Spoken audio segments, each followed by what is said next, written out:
Hello everyone, welcome back to a clever study point. तो आज हम लोग क्लास 12 के टूरिज्म से आपके जितने भी यूनिट्स हैं उससे हम मोस्ट इम्पोर्टेंट क्वेश्चंस को डिस्कस करने जा रहे हैं इस वीडियो में। ये वीडियो जो है आपके आने वाले एग्जाम के लिए बहुत ज़्यादा इम्पोर्टेंट होने वाली है। तो एग्जाम देने जाने से पहले आप इस वीडियो को ज़रूर पूरा एंड तक देख के जाइएगा और इस वीडियो में दिखाए गए आपको सभी क्वेश्चंस को अच्छे से पढ़कर और याद करके जाना है, राइट। ये सभी क्वेश्चन आपके लिए बहुत ज़्यादा इंपॉर्टेंट होने वाले हैं। तो चलिए शुरू करते हैं मोस्ट इम्पोर्टेंट क्वेश्चंस।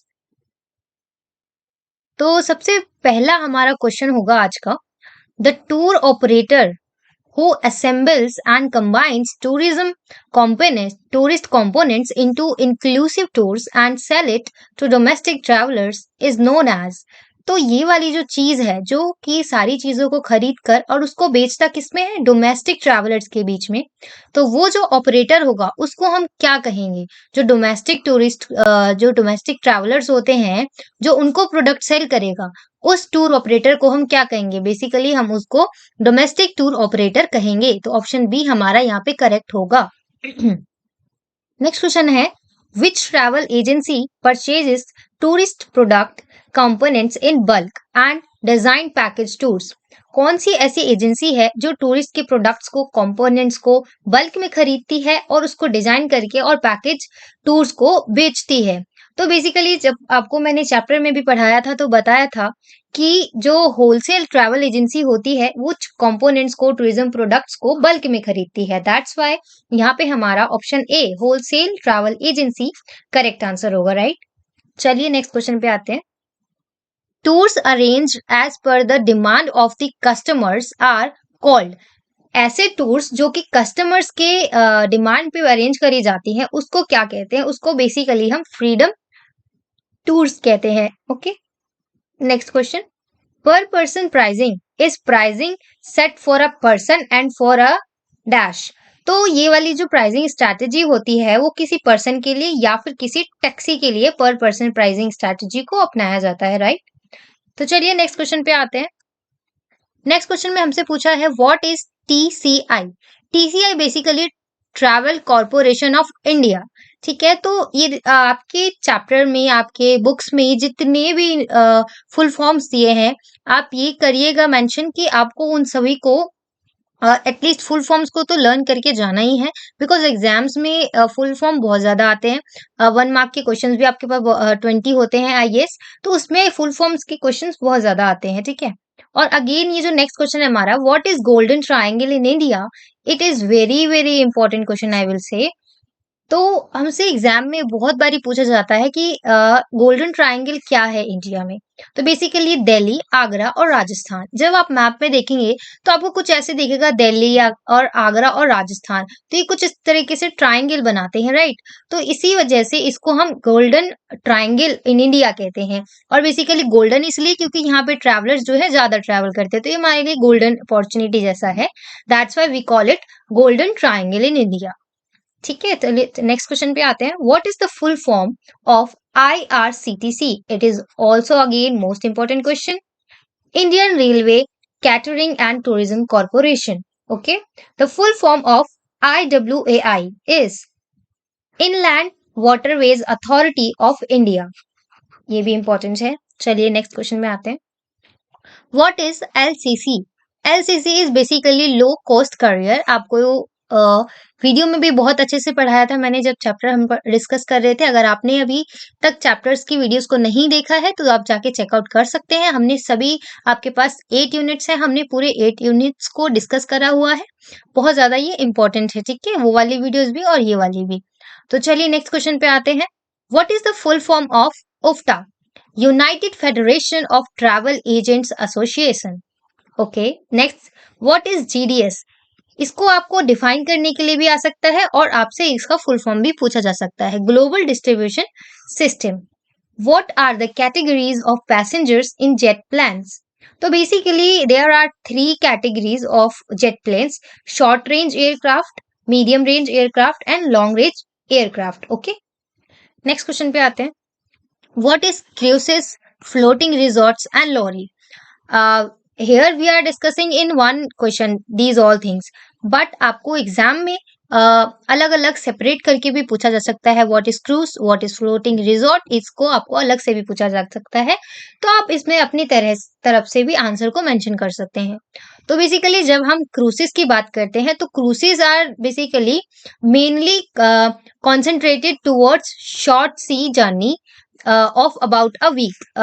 जो हमारी क्रूसेस होती हैं वो बेसिकली अबाउट अ वीक, मतलब एक ही हफ्ते के अंदर अंदर जो होने वाले ट्रैवल्स होते हैं उसको बेसिकली जब हम करते हैं तो, और वो भी किसमें, टुवर्ड्स शॉर्ट सी जर्नी, जो कि सी जर्नी होती है बट एक हफ्ते से के आसपास ही होती है बस। तो इस सिचुएशन में क्रूसेस जो है यूज की जाती हैं। जब हम बात करते हैं floating resorts, what are the floating resorts when where guests can enjoy luxurious and entertainment while moving towards their multiple destination। अपने मल्टीपल डेस्टिनेशन तक जाते वक्त रास्ते में इसमें जो गेस्ट होते हैं वो एंजॉय कर सकते हैं लग्जरी और एंटरटेनमेंट को फ्लोटिंग रिजॉर्ट्स में। ठीक है, नेक्स्ट हमसे मोस्ट इंपॉर्टेंट, ये बहुत बार पूछा जाता है, what is lorry. Lorry is basically land और ground. Shipping can be by train और ट्रक, जहां पे शिपिंग करी जा सकती है बाय ट्रेन और ट्रक। और बेसिकली लॉरी एक ग्राउंड होता है, ठीक है, जहां पे शिपिंग करी जाती है ट्रेन या फिर ट्रक के through. Right, I hope it is clear to you. Next, who is agent. Agent कौन होता है? तो बेसिकली एजेंट वो होता है जो एक्ट करता है और या फिर एम्प्लॉय होता है किसी भी प्रिंसिपल कंपनी का। And agent is a person acting for और employed by the principal. Okay, if company appoints another person to act for it in the course of business, that person become the agent, whether the appointment is full time or part time। चाहे वो full time हो या part time हो, अगर किसी person को company ने as a person act करने के लिए अपॉइंट किया है तो वो व्यक्ति जो होगा, वो एम्प्लॉय जो होगा, जो किसी भी प्रिंसिपल या किसी भी बिजनेस के लिए एक्ट कर रहा है, बेसिकली हम उसको एजेंट कहते हैं। ओके, और फिर क्या होता है कि ट्रैवल एजेंसी में एनी इंडिविजुअल और डायरेक्टर और एम्प्लॉय और a self employed person acting for the travel agency is an agent of the company. I hope it is clear to you. Next question is, what give clients a high level of customer service, what step should staff be undertaking। Means यहाँ पे आपसे ये पूछा जा रहा है कि staffs को, किसी भी टूरिज्म एजेंसी में स्टाफ्स को कौन सी ऐसी बातों का ध्यान रखना चाहिए जब वो कस्टमर्स के साथ डील कर रहे हो। ठीक है, तो बेसिकली जब हम बात करते हैं कि हम जब कस्टमर को, क्लाइंट्स को हाई लेवल की जब कस्टमर सर्विस देनी है तो उस समय हमें सबसे पहली चीज कि आपको स्माइल होनी चाहिए आपके फेस पे में। जब आप एक टूरिज्म ऑपरेटर की तरह काम करते हैं, किसी ट्रैवल एजेंसी में काम करते हैं, तो आपके साथ अच्छे ड्रेसिंग सेंस, पर्सनल ग्रूमिंग के साथ साथ जब आप कस्टमर के साथ डील कर रहे हैं तो ये आपको जरूर ध्यान रखना चाहिए कि आपके फेस पर एक बहुत ही अच्छी सी स्माइल होनी चाहिए। ठीक है, और जो स्टाफ होगा वहाँ का वो भी ग्रेट होना चाहिए और कस्टमर्स को वार्मली और टिपिकली विद अ स्माइल के साथ उनको वेलकम करना चाहिए। और स्टाफ जो होगा वहाँ का वो must ensure that high standard of dress and personal grooming as customers are influenced by first impression। I know that you know very well how important is first impression। First impression becomes the last impression। आपने सुना होगा इसे, ठीक है। तो इस वजह से जो ड्रेसिंग सेंस हो जाती है वहां के स्टाफ की और पर्सनल ग्रूमिंग, ये सारी चीजें बहुत ज्यादा इंपॉर्टेंट होती है। बात तो कस्टमर बाद में करता है बट वो सबसे पहले आपके ड्रेसिंग सेंस को ही देखता है, दैट्स व्हाई। देन जितने भी वहां के स्टाफ हैं वो they must be polite and able to express themselves clearly.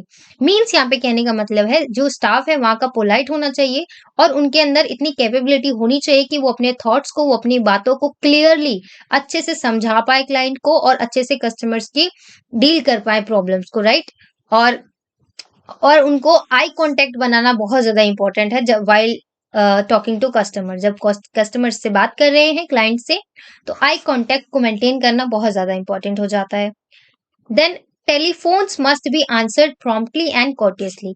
ऐसा ना हो कि कस्टमर्स को किसी चीज की जरूरत है, कुछ पूछना है उनको और वो फोन पे फोन करे जा रहे हैं और उनके कॉल का आंसर ही ना दिया जाए। तो वहां के स्टाफ को ये भी ध्यान रखना चाहिए कि जो भी कस्टमर्स आपके कांटेक्ट में है उनके क्वेश्चंस का, उनके फोन कॉल्स का आंसर देना चाहिए लगातार और समय समय से उनको आंसर मिल जाना चाहिए, राइट। तो ये चीजें थी जो कि किसी भी स्टाफ को जो है वो टेक टेक करनी चाहिए while कॉन्टैक्टिंग और while talking to a customer. Next question पे आते हैं। How can you say that during the past time travel was there but tourism was not? Evaluate. आपको इवेल्युएट करना है कि आप ये कैसे बता सकते हैं कि पहले के समय में टूरिज्म तो ट्रैवल था बट टूरिज्म नहीं था। देखिए कई बच्चों को लगता है travel and tourism are the same. No, basically travel it means यात्रा करना, और वो यात्रा किसी भी पर्पज से हो सकता है। या तो आप बिजनेस के लिए जा सकते हैं, अपने एक घर से दूसरे घर चले जाइए, वो भी ट्रैवल ही होता है। बट तो जब हम टूरिज्म की बात करते हैं तो इसमें बेसिकली टूरिज्म वो होता है जब हम ट्रैवल तो करते हैं बट साथ साथ में हम इंजॉय भी करते हैं, और इसमें हमारी कोई अर्निंग नहीं हो रही होती है, हम अपने पैसे को खर्च कर रहे होते हैं वाइल डूइंग अ टूरिज्म। ठीक है, आई होप कि आपको डिफरेंस समझ में आया होगा ट्रैवल एंड टूरिज्म में। Then, during the past time, travel was there, but tourism was not. Because travel was not undertaken for the purpose of pleasure. Because पहले के टाइम पे लोग यात्रा करते थे फॉर अ बिजनेस पर्पस। उनका purpose ये तो होता नहीं था कि उनको प्लेजर लेना है, उनको आराम करना है, उनको मनोरंजन चाहिए, इस वजह से वो ट्रैवल कर रहे हैं। नहीं, पहले का सिर्फ उनका मोटिव होता था ट्रैवल करने का कि उनको बिजनेस करना है। दैट्स वाई वो यात्रा करते थे। ठीक है, तो इस वजह से हम कह सकते हैं कि पहले के टाइम पे ट्रैवल था बट टूरिज्म नहीं था। और फिर जब लोगों को डिफरेंस पता चला कि काम करना क्या होता है और खाली समय क्या होता है, खाली समय को कैसे यूटिलाइज करना है, तब क्या हुआ, टूरिज्म इंडस्ट्री जो था वो आगे बढ़ा। ठीक है, और in 1670 the grand tour started for educational purpose. In 1758 Cox and Kings first appeared in the travel agency business. जब आप अपने एग्जाम में क्वेश्चंस के आंसर लिखते वक्त जब आप ऐसी चीजों को, इन लाइंस को लिखते हैं तो आपको ज्यादा मार्क्स मिलने के चांसेस होते हैं। तो आप ध्यान रखें कि आप एक दो लाइंस तो ऐसे जरूर लिखें और उनको हाईलाइट करें। ओके, उनको कोट्स के अंदर लिख दीजिए। ठीक है, और in 1920 Jeena and co the first travel agency organise group tours abroad and in India for Indian travellers. ठीक है, तो ये हमारा आंसर था। चलिए नेक्स्ट क्वेश्चन पे आते हैं। What is itinerary and what is it's benefit? Itinerary क्या होता है? अगर आप टूरिज्म के स्टूडेंट हैं तो आपको पता होगा कि आइटिनरी जो है वो बहुत ज्यादा इंपॉर्टेंट करती है, या फिर आप अगर ट्रैवल लवर हैं, आपको ट्रैवल करना पसंद है, तो अगर आपने कुछ जानकारी ली होगी, नॉलेज लिया होगा कहीं से, तो आपको पता होगा किसी भी अगर ट्रैवल में आप जब आइटिनरी को प्रिपेयर करते हैं तो आपका ट्रैवल करना कितना इजी हो जाता है, कितना आसान हो जाता है, और इससे आप अपने टाइम की भी बचत अच्छे से कर पाते हैं और उसी टाइम में ज्यादा से ज्यादा जगह घूम भी पाते हैं। ठीक है, दैट्स वाई आइटिनरी जो है वो बहुत ज्यादा इंपॉर्टेंट हो जाती है। Itinerary known as a tour plan. Itinerary को एक टूर प्लान की तरह जाना जाता है। It is related to the tour programmes, time table and the information of the place to be visited. Basically in itinerary हम क्या मेंशन करते हैं, हम प्रोग्राम्स को, टाइम टेबल को, हमें कब जाना है, कहाँ जाना है, किस टाइम हम कहाँ पर होंगे, हम कौन से होटल में स्टे करेंगे और कितने टाइम के लिए, और डे में हम ट्रैवल कर रहे हैं, रात में कर रहे हैं, हमारा ट्रैवल करने का सोर्स क्या होगा, बाय कार, बाय बस, ये सारी चीजें, और कौन कौन से प्लेसेस को हम घूमेंगे, विजिट करेंगे, ये सारी चीजें हमारी मेंशन होती है आइटिनरी में। ठीक है, दैट्स वाई हम आइटिनरी को एक टूर प्लान की तरह जानते हैं। An itinerary is the combination of the different components of tourism to from a product ready for sale। Basically itinerary में क्या होता है, चीजों को इस तरीके से अच्छे से डिफाइन कर दिया जाता है जिससे क्या होता है, प्रोडक्ट जो है वो रेडी हो जाता है बेचने के लिए। ठीक है, और if you arrange your own travel plans, a travel itinerary is a की component of staying organized and being able to maximize your vacation time। जैसा कि मैंने अभी थोड़ी देर पहले बताया कि जब आप आइटनरी को प्लान करते हैं, बनाते हैं, ऑर्गेनाइज करते हैं, तो आपके जो टूर करने का जो टाइम है आप उसको मैक्सिमाइज कर सकते हैं और ज्यादा से ज्यादा जगह पे घूम सकते हैं। ठीक है, ज्यादा से ज्यादा साइट सीइंग कर सकते हैं। You can determine how many sights और activities you can squeeze in comfortably. Basically जब हम प्लान करते हैं ना किसी चीज को, तो खासकर जब ट्रैवल में जब हम आइटनरी प्लान करते हैं तो हम ना अपने वेकेशन टाइम को ज्यादा से ज्यादा मैक्सिमाइज कर सकते हैं और उसी टाइम में हम ज्यादा से ज्यादा एक्टिविटीज को कर सकते हैं, साइट सीइंग कर सकते हैं। तो दैट्स वाई जो आइटनरी है बहुत ज्यादा इंपॉर्टेंट होती है और इसके बेनिफिट्स को वी हैव डिस्कस्ड। ओके, चलिए नेक्स्ट क्वेश्चन पे आते हैं। What are the types of travel agencies and its difference? हमें ट्रैवल एजेंसीज की डिफरेंस बताने हैं और टाइप्स बताने हैं। तो basically there are two types of travel agencies, retail travel agencies and wholesale travel agencies. Retail basically वो travel agencies होती हैं जो प्रोडक्ट्स को या तो डायरेक्टली बेचती हैं पब्लिक को, ठीक है, on the behalf of product supplier, या फिर रिटर्न उनको कमीशन मिल जाता है रिटर्न में, ठीक है। द मेन सोर्स ऑफ, देखिए, और retail travel agency sales product directly to the public. जो रिटेल ट्रैवल एजेंसी होती है वो पब्लिक को डायरेक्ट प्रोडक्ट को सेल करती है, और फिर उससे जो रिटर्न मिलता है उस रिटर्न से वो जो है कमीशन कमाती है। तो बेसिकली जो रिटेल ट्रैवल एजेंसी होती है उनके रिवेन्यू का जो सोर्स होता है वो बेसिकली उनका जो रिटर्न में कमीशन मिलता है वही होता है, ठीक है। तो the main source of revenue for a retail travel agency is the commission received from the vendors. Vendors के द्वारा जो उनको रिटर्न मिला है, कमीशन मिला है, वही उनके मेन सोर्स होता है इनकम का। देन आते हैं होलसेल ट्रैवल एजेंसी पे। तो होलसेल ट्रैवल एजेंसी बेसिकली वो ट्रैवल एजेंसीज होती हैं जो टूरिज्म प्रोडक्ट्स को, कंपोनेंट्स को बल्क में खरीदती है, जैसा कि मैंने अभी थोड़ी देर पहले बताया, और फिर उसको डिजाइन कर देती है एज अ पैकेज टूर। चीजों को बल्क में खरीद कर और फिर उसको पैकेज टूर में डिजाइन कर देती है और फिर उसके बाद उसको सेल करती है। तो generally a wholesaler receives volume discount from principal suppliers, that's how a generate profits. तो बेसिकली जब होलसेलर जो है कंपोनेंट्स को बल्क में खरीदता है तो उनको अच्छा खासा डिस्काउंट मिल जाता है जो सप्लायर होता है, प्रिंसिपल सप्लायर, उनसे। तो उस जो डिस्काउंट मिलता है यहाँ पे होलसेलर को, वो जो होता है वो उनको वहां से प्रॉफिट मिलता है। जैसे होलसेलर क्या होता है, किसी भी होटल के बहुत सारे रूम को एक ही बार में बुक कर लेता है, तो उनको वहां से अच्छा खासा डिस्काउंट मिल जाता है। तो वो जो डिस्काउंट होता है वो बेसिकली किसी भी होलसेलर एजेंसी के लिए उनके इनकम का सोर्स बन जाता है, उनके रेवेन्यू का सोर्स बन जाता है। Now I hope it is clear to you. So next question पे आते हैं। So next question is what are the types of cost? Cost के क्या टाइप्स होते हैं? मोस्ट इंपॉर्टेंट क्वेश्चन, कई बार एग्जाम में पूछा जाता है। वेरिएबल कॉस्ट और fixed cost. Variable cost basically वो होता है that vary as per the variation of production. Variable cost change as per the number of pax in the package tours. अगर आपको पैक्स का मतलब ना पता हो तो मैं बताऊं, पैक्स को बेसिकली हमारे टूरिज्म लैंग्वेज में किसी भी पर्सन को जो कि यात्रा कर रहा है, किसी भी सिंगल टूरिस्ट को हम यात्री ना बोलकर हम पैक्स बोलते हैं। ओके, तो जो वेरिएबल कॉस्ट होता है वो चेंज हो सकता है according to number of pax और टू की पैकेज टूर्स। अगर पैक्स के नंबर्स बढ़ते हैं, पैकेज टूर्स के नंबर बढ़ते हैं, तो उसी के साथ साथ जो वेरिएबल कॉस्ट होगा यानी जो कॉस्ट होगा वो भी बढ़ जाता है, ठीक है। और फिक्स्ड कॉस्ट में क्या होता है, that do change in short run. The change of fixed cost occur when the sales of number packages increases over a period season। Basically fixed cost का ना थोड़ा बहुत हो सकता है कि वो ऊपर नीचे हो सकता है, पर उसका फिक्स होता है कि इतना तो फिक्स कॉस्ट है, ठीक है। और वो बढ़ेगा तो बिल्कुल थोड़ा सा शॉर्ट रन में ही बढ़ेगा, ठीक है। और when the sales of number of packages increasing over a period season, तो एक किसी भी पर्टिकुलर पीरियड सीजन के बाद इनका जो फिक्स कॉस्ट है वो बढ़ सकता है, अदरवाइज ये फिक्स्ड ही रहता है। ओके, तो चलिए नेक्स्ट क्वेश्चन पे आते हैं। What are the types of tour itinerary? Tour itinerary को हमने जैसा अभी डिस्कस किया, तो अब हमें बताना है टूर आइटनरी के टाइप्स क्या होते हैं। तो basically there are three types of itinerary, skeletal, technical और डिस्क्रिप्टिव। ये हमारे मेन है, इसके अलावा भी आपके बुक्स में दिया हुआ है आइटनरी के टाइप्स। ओके, तो लेट्स सी।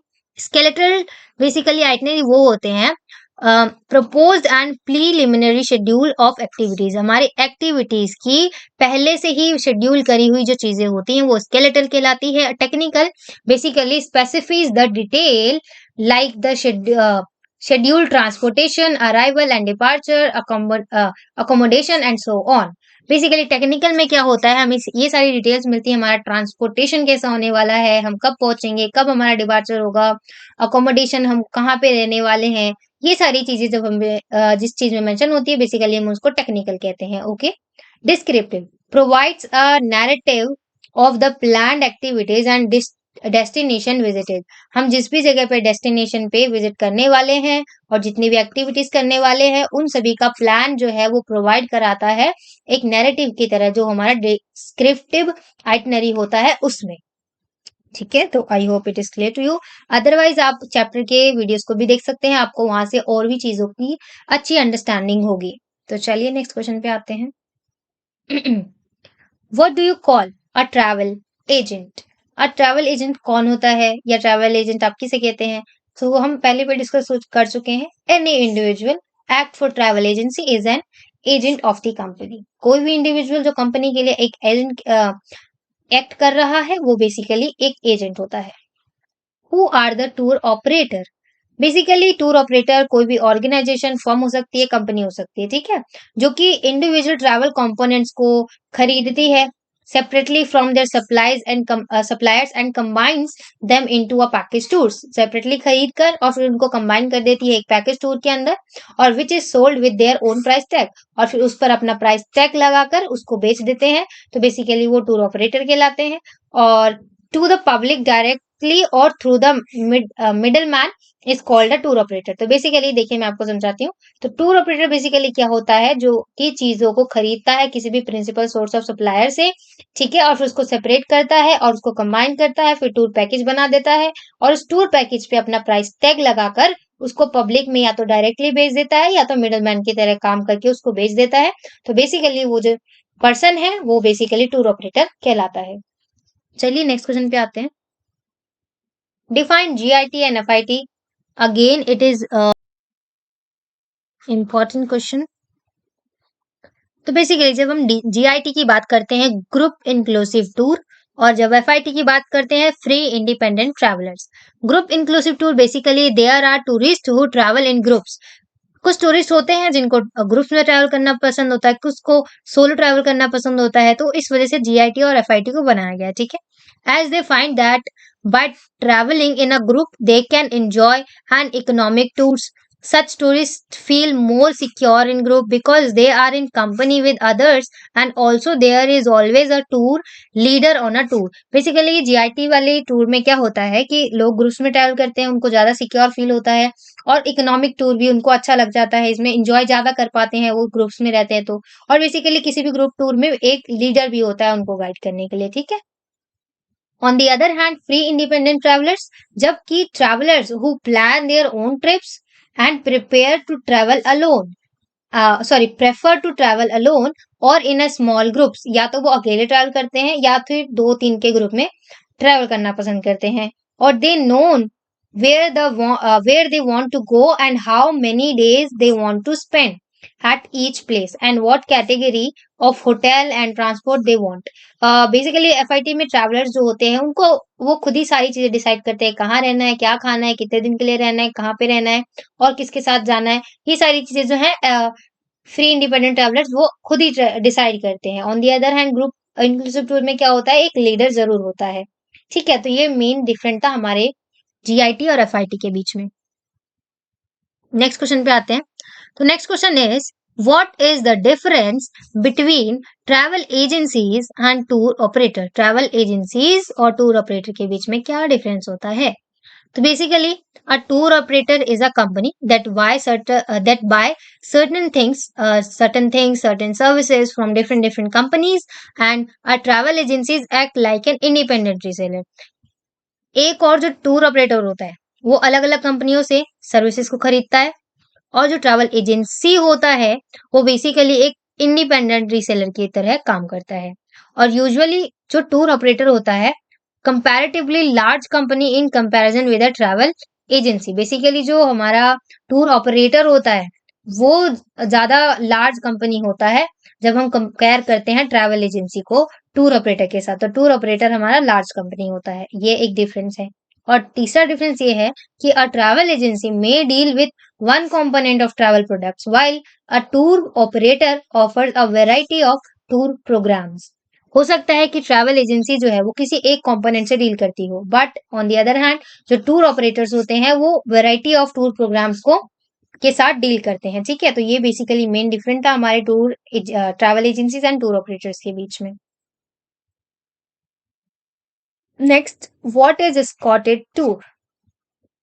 ये भी बहुत बार पूछा जाता है, इंपॉर्टेंट है ये भी।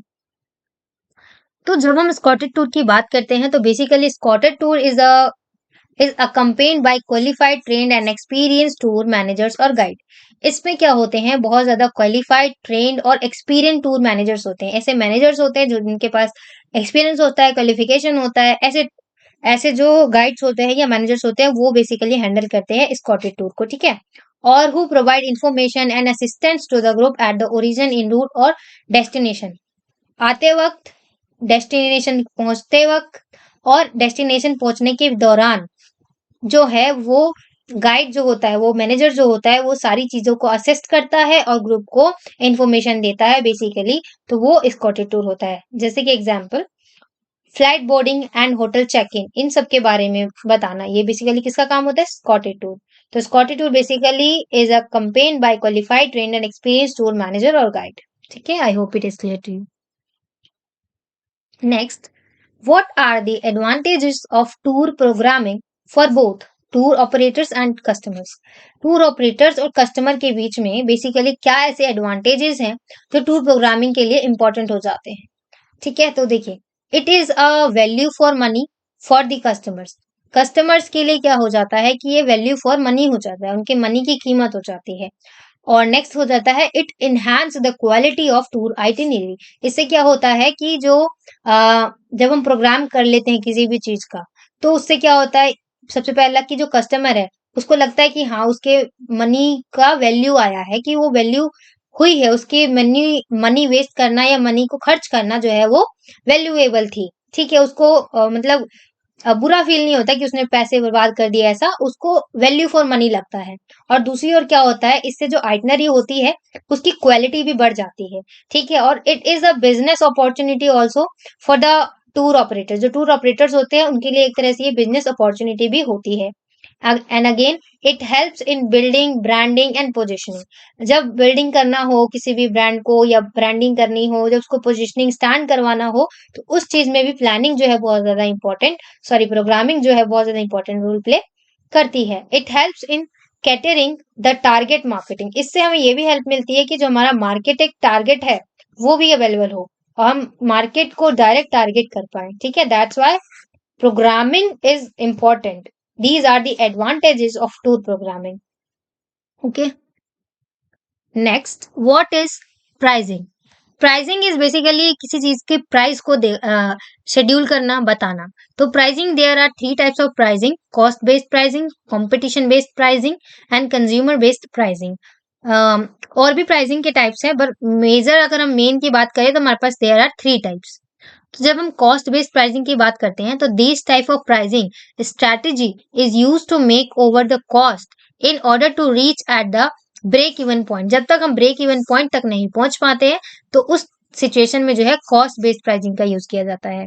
और कंपटीशन बेस्ड प्राइसिंग क्या होता है, this is pricing strategy takes tab of the pricing of its competitors in order to tag the price of its own product. ये क्या होता है, इसमें ना कंपटीशन की वजह से जो प्राइसिंग है वो सेट करी जाती है। अगर कोई 1 रुपए में बेच रहा है तो कोई मतलब 50 पैसे में भी बेचेगा। तो मतलब ऐसी मैं एग्जांपल बता रही हूँ आपको। तो ऐसा होता है कि कंपटीशन में, कंपटीशन की वजह से जो है प्राइसिंग जो है वो सेट होती है, ठीक है।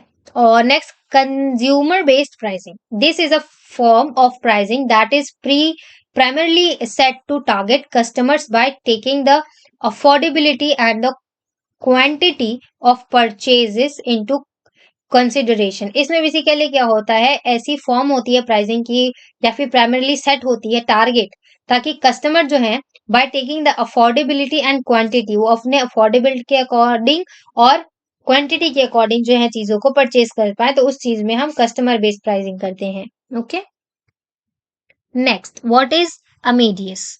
Amadeus is a leading global distribution system and technology provider that serves the marketing, sales and distribution needs of the world's travel and tourism industry।